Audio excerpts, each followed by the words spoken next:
Oke, analisis regresi berganda, dua prediktor atau lebih.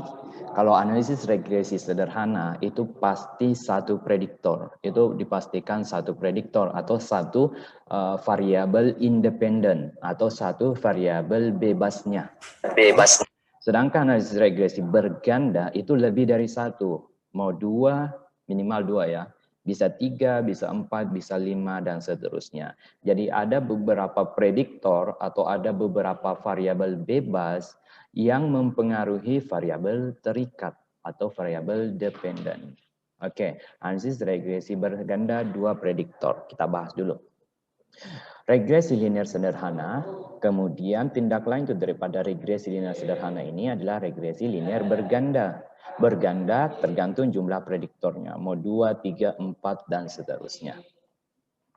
Nah, ini contohnya. Ini contoh regresi linear berganda. Saya coba kasihkan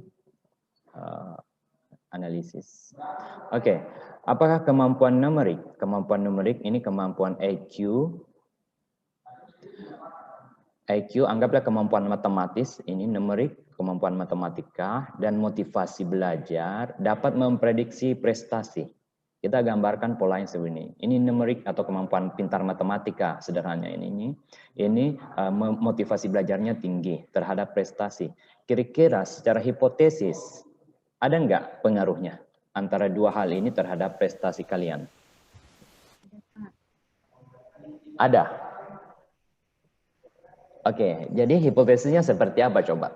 Kalian sudah kemarin belajar hipotesis ya. Terus membuat hipotesisnya ini seperti apa? Ada yang bisa?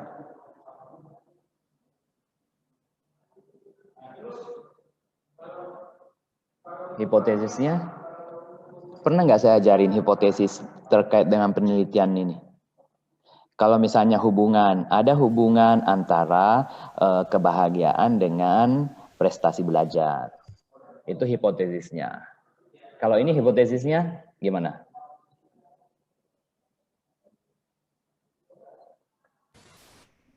Ada pengaruh dari kemampuan numerik dan motivasi terhadap prestasi, Pak. Oke, ada pengaruh. Oke, ada pengaruh karena regresi pasti berbicara pengaruh. Kalau korelasi berbicara hubungan. Ya. Oke, nah kita regresi ini berbicara pengaruh. Artinya ada pengaruh. Hipotesis kita, dugaan kita. Ingat dugaan atau hipotesis dugaan sementara atau hipotesis itu selalu berkorelasi dengan teori.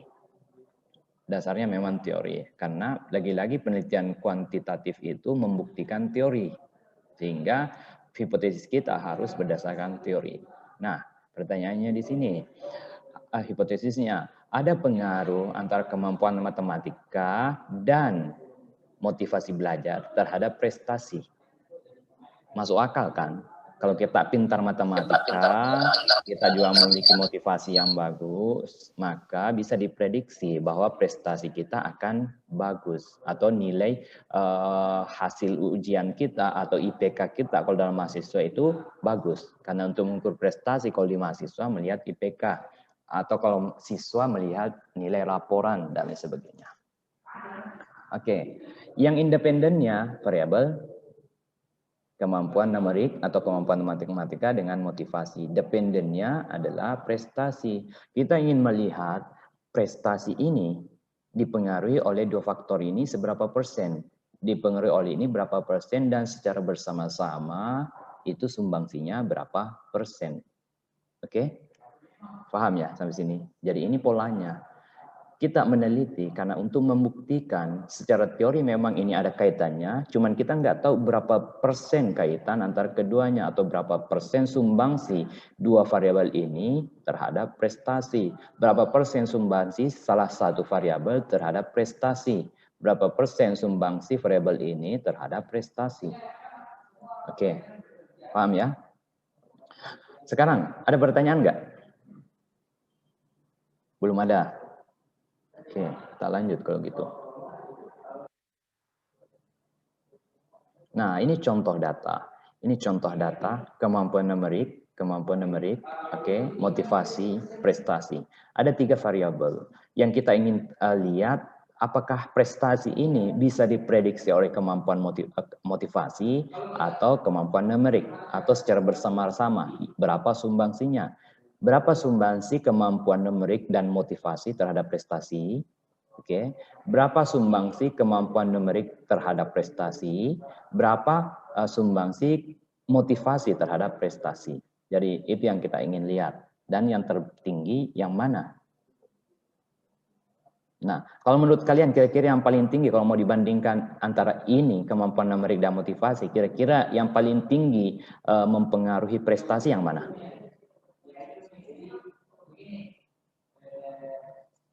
Ada tanggapan? Kira-kira yang paling tinggi mempengaruhi prestasi kita yang mana? Motivasi atau kemampuan numerik?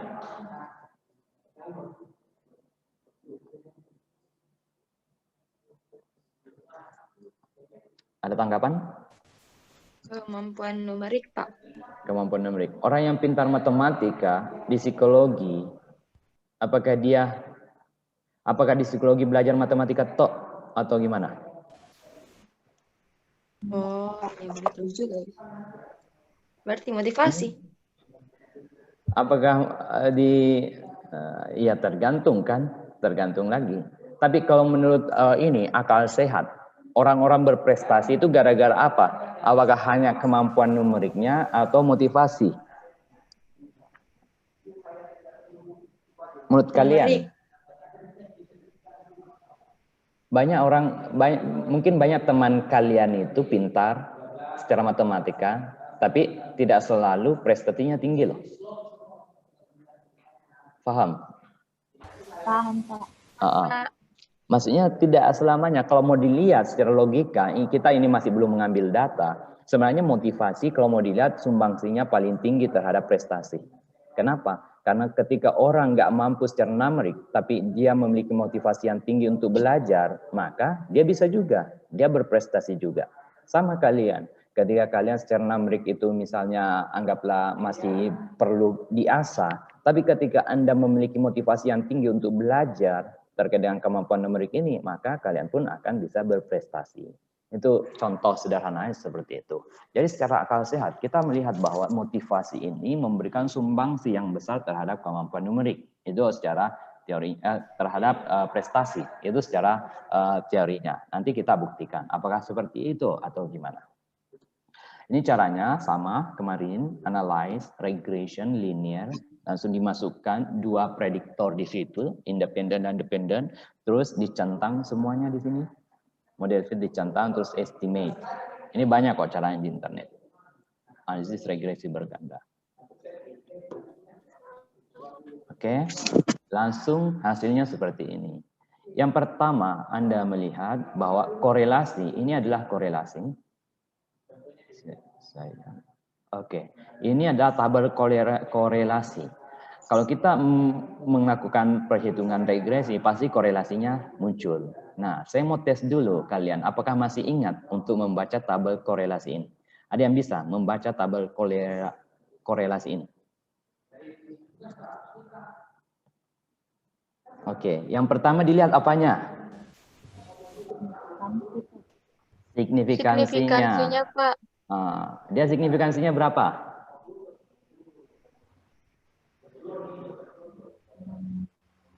1 dan 0,006. Harus diperjelas dulu, kita ingin melihat yang mana. Oke, kalau prestasi dan kemampuan numerik, signifikansinya berapa?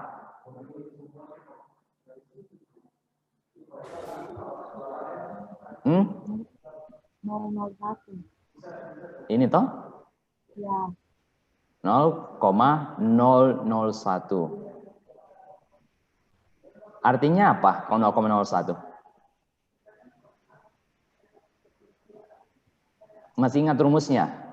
Harus di atas atau di bawah 0,05?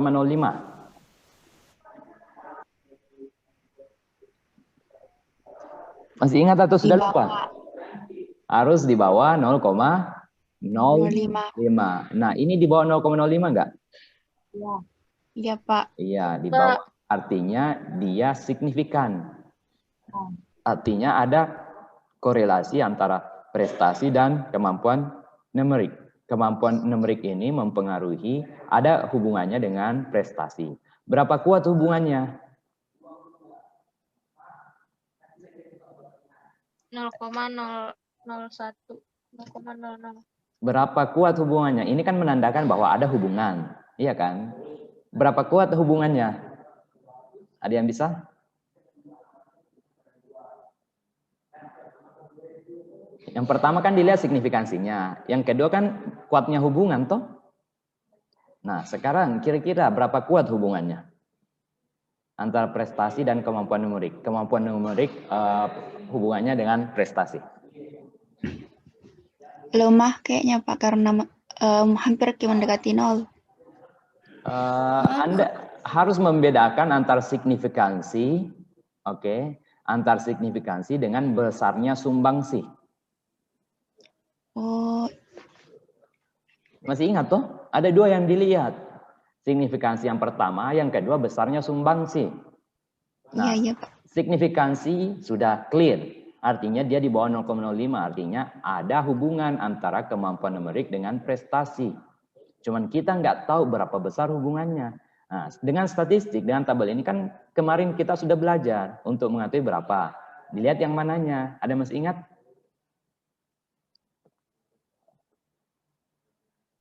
Adjust R square-nya, Pak. Kan. Belum, ini kan korelasi toh. Nanti ini punyanya regresi. Ini masih kita di korelasi.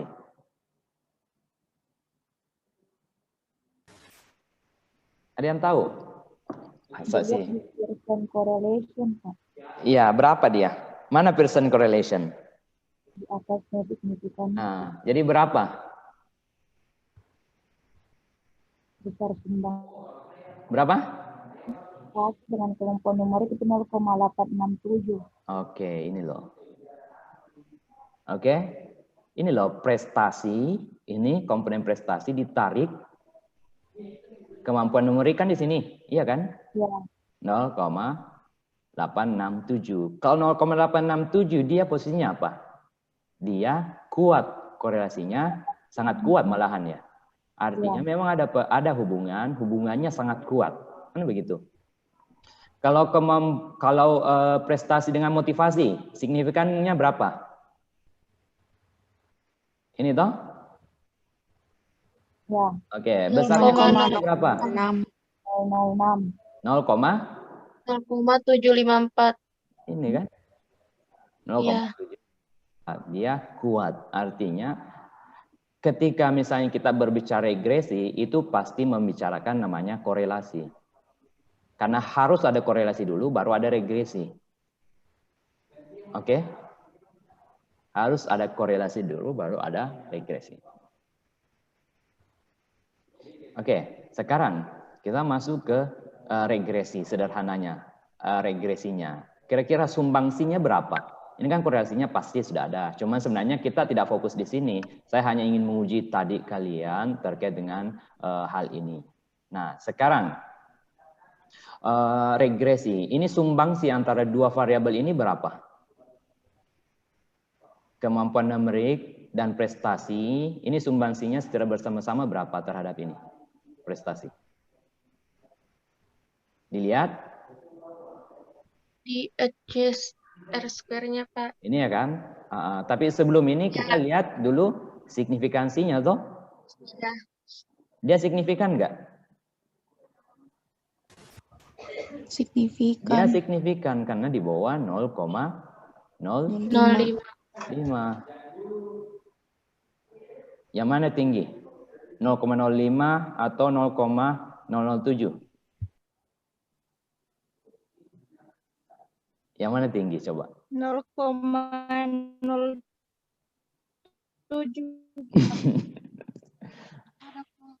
Sudah 0,05 Pak. Salah. Makanya ini nggak lihat satu angka pasti akan salah. Karena kan 2, ini 3 sebenarnya nolnya sini toh. 0 kan ini. 0,007 ini cuma 0,05. 0,05. Iya kan? 0,05 lebih besar, Ini Pak. ya, lebih besar ini toh, walaupun angka terakhirnya dia kecil. Jadi artinya ada pengaruh antara dua variabel ini terhadap prestasi kita. Berapa besar pengaruhnya? Kurang lebih 75 ini 0,684%. 68%. Ada juga sih yang lihat di sini. Cuman kita di sini aja.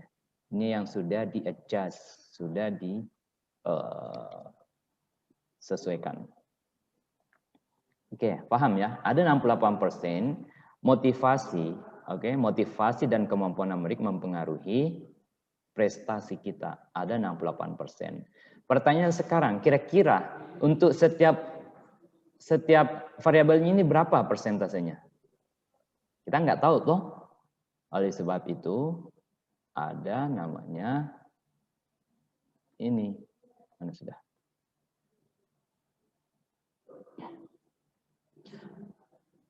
Saya langsung ke sini. Nah, sumbangsi efektif variabel kemampuan 75%.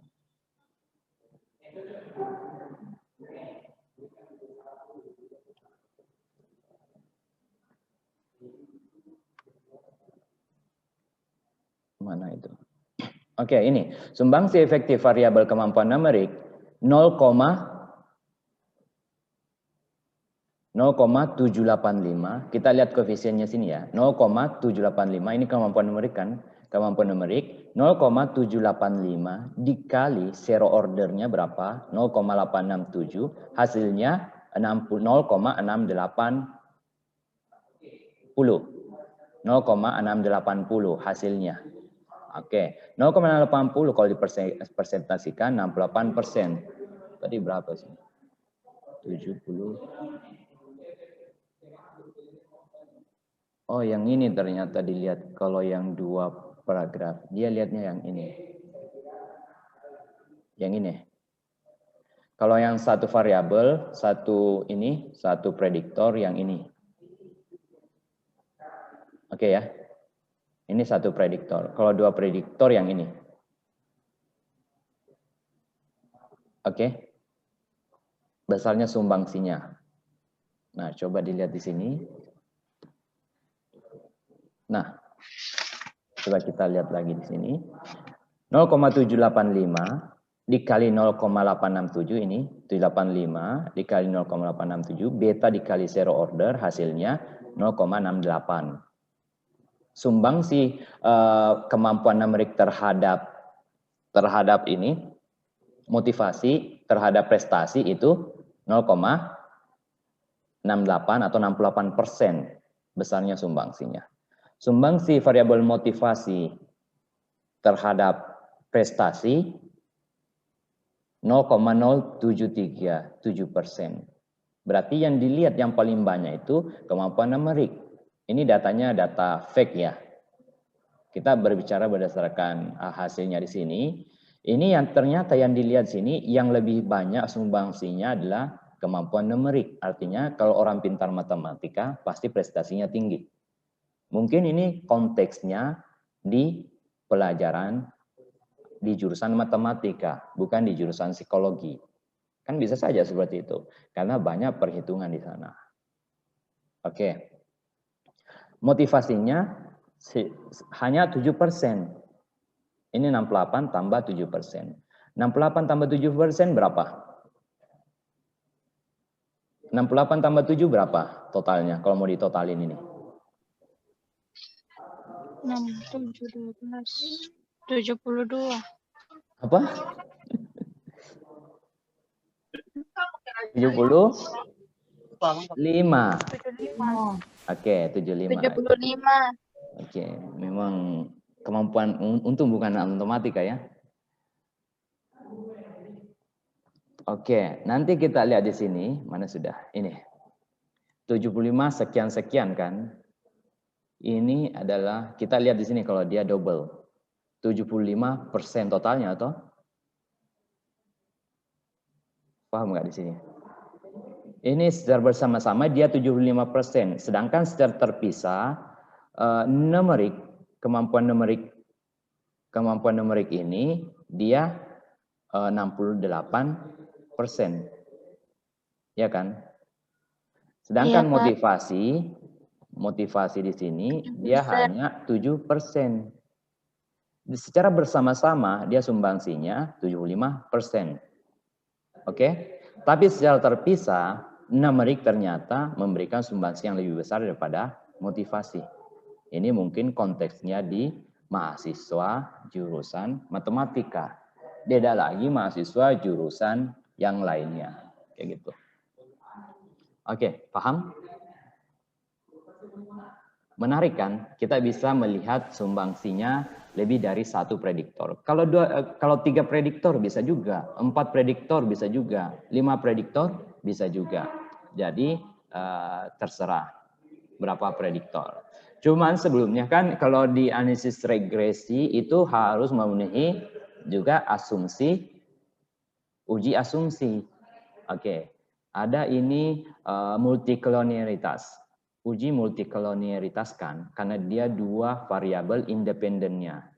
Untuk melihat terjadi multikolonialitas atau tidak, cukup lihat fifth-nya aja. Kalau di atas 10, terjadi multikolonialitas. Kalau di atas 10.